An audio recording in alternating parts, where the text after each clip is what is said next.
In the same forest where blood was spilled by martyrs for the gospel, a young Mohawk girl, sickly, scarred, and silent, would walk alone.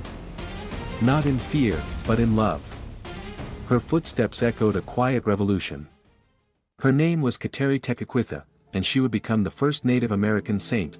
Kateri Tekakwitha was born in 1656 in the Mohawk village of Ossernanen, modern-day Orisville, New York. Her father was a Mohawk chief. Her mother was a Christian Algonquin, a woman baptized by the Jesuits. In her veins flowed both the strength of her people and the gentle faith of the gospel. Tragedy struck early. A smallpox epidemic took the lives of her entire family. Kateri survived, but the disease left her nearly blind and with her face disfigured by scars. Her name, Tekakwitha, means she who bumps into things. As she grew, Kateri felt a longing deep within her, a hunger for something more than village life and marriage. Her relatives tried to force her into wedlock, but she resisted. When Jesuit missionaries arrived, the words of Christ stirred something ancient and alive within her. She began to learn the faith in secret, hiding her desire to be baptized. At 19, Kateri was baptized on Easter Sunday. She took the name Catherine, in honor of Saint Catherine of Siena, a woman known for her purity, penance, and devotion to Christ. Her baptism cost her everything. Her clan rejected her. She was mocked, starved, and accused of sorcery. But her love for Christ only grew stronger. Longing to live in peace, Kateri journeyed more than 200 miles on foot to the mission of Conoake, near present-day Montreal. There, among other Christian natives, she finally found home. She lived only 5 more years, but in those years, she became a living flame of holiness. Kateri practiced intense acts of penance, offered all her suffering for the conversion of her people, and made a vow of virginity, a radical choice in her culture. On April 17, 1680, at the age of 24, Kateri Tekakwitha died, whispering, "Jesus, I love you." Moments later, witnesses say her scarred face transformed, radiant, beautiful, and unmarked. For centuries, devotion to Kateri grew across the Americas. Finally, on October 21, 2012, Pope Benedict XVI declared her a saint, the first Native American to be canonized. "I am not my own, I have given myself to Jesus." Saint Kateri Tekakwitha, today, she is the patroness of Native Americans, ecology, and those persecuted for their faith, a beacon of purity and courage in a world that still needs healing. Feast Day, July 14, patronage, Native Americans, ecology, environmentalism, those ridiculed for their faith. What happens when the sharpest mind of the Middle Ages kneels in humility at the feet of the crucified? This is the story of Saint Bonaventure, the seraphic doctor, whose wisdom guided popes, whose holiness shaped the Franciscans, and whose vision saw beyond the logic of man into the mystery of God. Born in 1221 in the small Italian town of Bagneregio, Giovanni di Fidanza was struck with a deadly illness as a child. His desperate mother prayed to Saint Francis of Assisi, then recently canonized. The child recovered. According to legend, Francis himself prophesied, "O Bonaventura! What good fortune!" And so the boy would be remembered as Bonaventure. Bonaventure entered the Franciscan order and was sent to study in Paris, where his brilliance soon matched that of his peers like Thomas Aquinas. But Bonaventure was not just a scholar, he was a mystic. He wrote, "If you learn everything but do not burn with love, you have learned nothing." He taught that the soul's journey to God begins in silence, is guided by humility, and ends in union with divine love. His masterpiece, The Journey of the Mind to God, remains a spiritual classic. In 1257, at just 36 years old, Bonaventure was elected Minister General of the Franciscans. The order was growing rapidly, and dividing over how strictly to follow the poverty of Saint Francis. Bonaventure united them, not by force, but through holiness.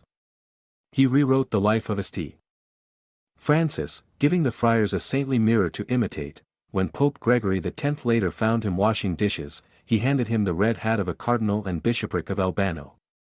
Bonaventure humbly dried his hands before receiving it. In 1274, Bonaventure played a key role at the Second Council of Lyons, working for unity between East and West. But before the council ended, he died, mysteriously, at only 53, some whispered poison. Others, providence. What's certain is this: the Church lost one of her greatest minds and most radiant hearts. Saint Bonaventure was declared a doctor of the Church in 1588, his feast is celebrated on July 15. He once said, "In everything, consider the beginning, the development, and the end. And see if it leads you to God." Let us follow this Franciscan giant, where reason meets revelation, and all leads back to love. Saint Bonaventure, pray for us, Doctor of the Church, friend of Saint Thomas Hart of the Franciscans. What would you do if preaching Christ made you hated, silenced, even exiled by your own church leaders? Saint Pompilio Maria Pirotti stood firm in the storm. Misunderstood, mistreated, yet burning with love for the Sacred Heart, he carried the fire of divine charity to classrooms, confessionals, and the streets of Italy.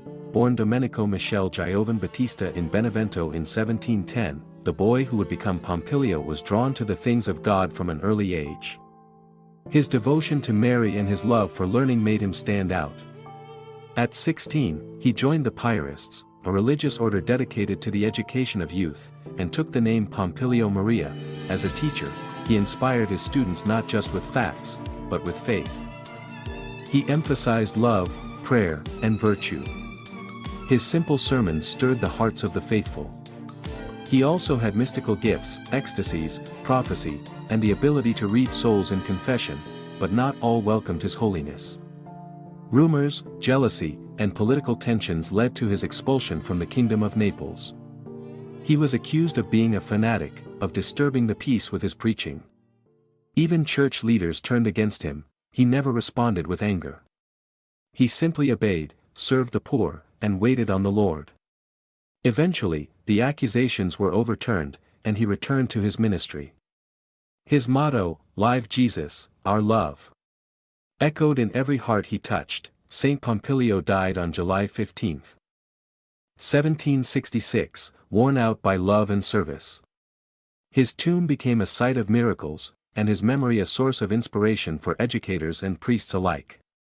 Canonized in 1934 by Pope Pius XI, he remains a light in the Church, especially for those who teach, serve, and suffer silently. In a world that misunderstands faith, Saint Pompilio M. Pirotti reminds us that true greatness lies in teaching love, suffering well, and living for Jesus. Live Jesus, our love. Saint Pompilio M. Pirotti, Feast Day, July 15. In a time when priests were hunted and churches were closed, one brave woman risked her life to keep the flame of faith burning. This is the extraordinary story of Saint Mary Magdalen Postel, the fearless virgin who defied a revolution to serve the poor and build a legacy of mercy. Born as Julie Françoise Catherine Postel in 1756 in the village of Barfleur, Normandy, her early life was marked by a deep devotion to Christ and the Church. She received an excellent education and opened a school for girls in her home at age 18. But history had other plans. During the French Revolution, the Church faced one of its darkest moments. Priests were exiled, executed, or forced into hiding. But Mary Magdalen Postel became a light in that darkness. Risking her life, she harbored fugitive priests, organized underground catechesis, and even received special permission to keep the Blessed Sacrament in her home, a rare privilege for a laywoman. To many, she was a smuggler of salvation. After the Revolution, Julie became Sister Mary Magdalene and was determined to rebuild not just churches, but souls.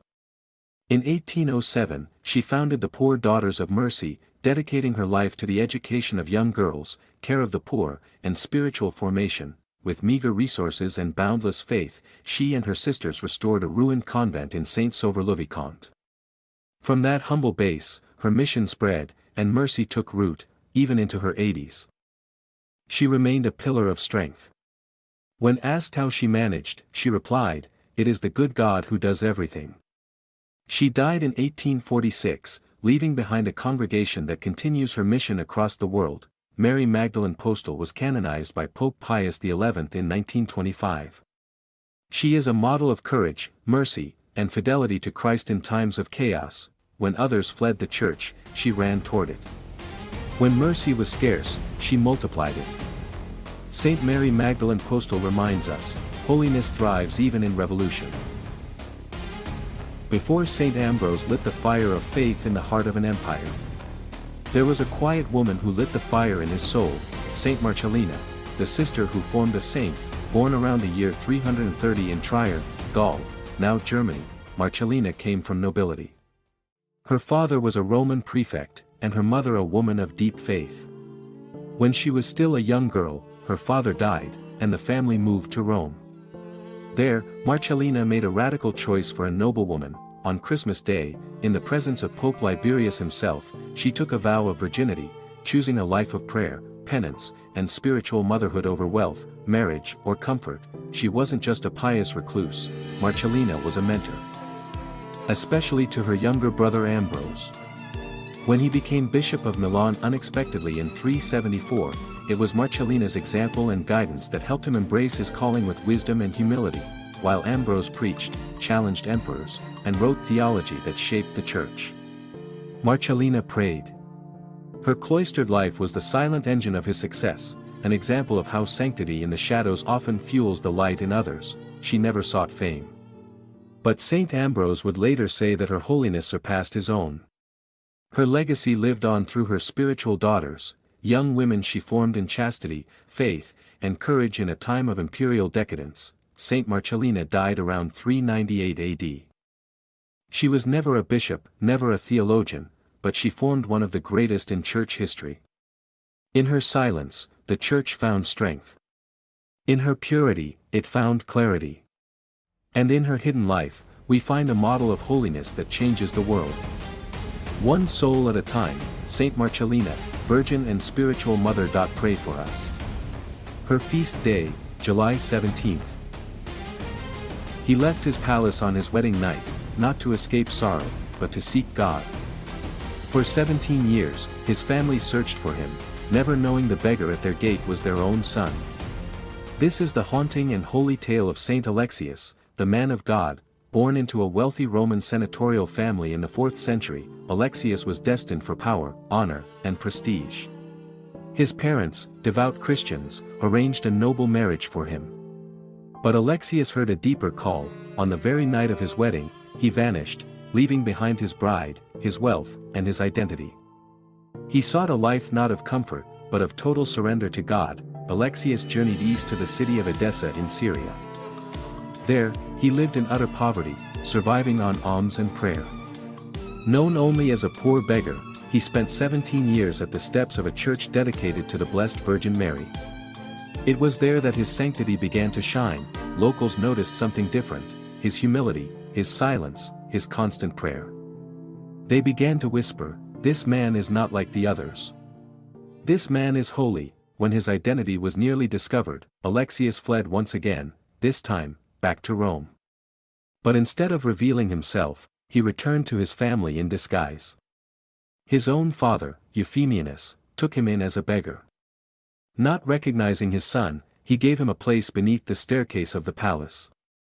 There, Alexius lived for another 17 years, mocked by the servants, ignored by his family, silently offering his sufferings to God. It was only after his death that the truth was revealed. Clutched in his lifeless hands was a scroll, his final message.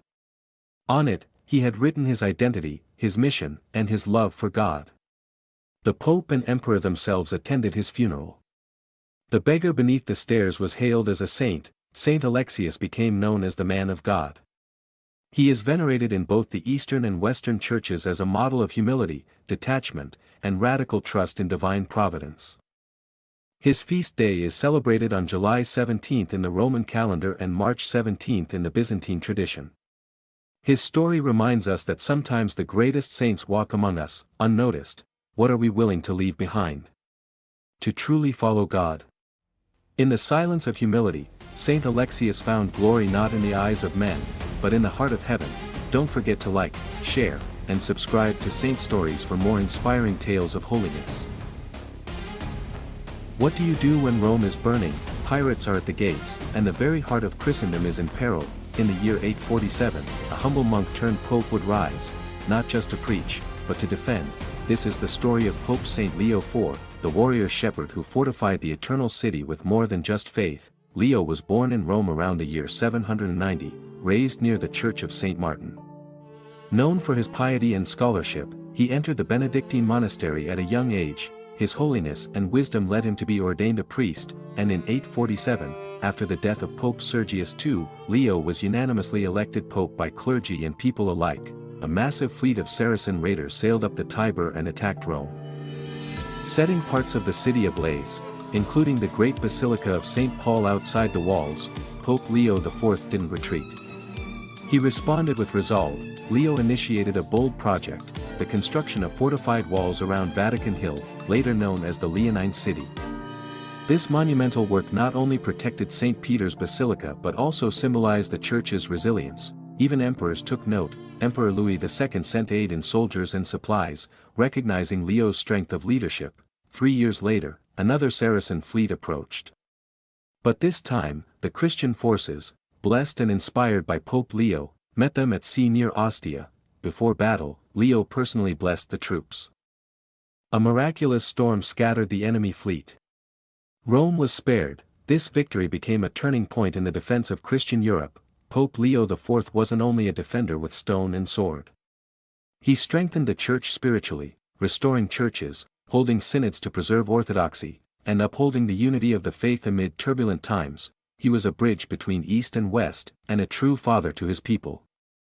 Saint Leo IV died on July 17, 855, remembered not only as a builder of walls but as a builder of hope. His legacy is carved into the very stones of the Vatican, and into the heart of a church that stood because he dared to lead. Saint, defender, builder, Saint Leo IV, the Pope who wouldn't let Rome fall.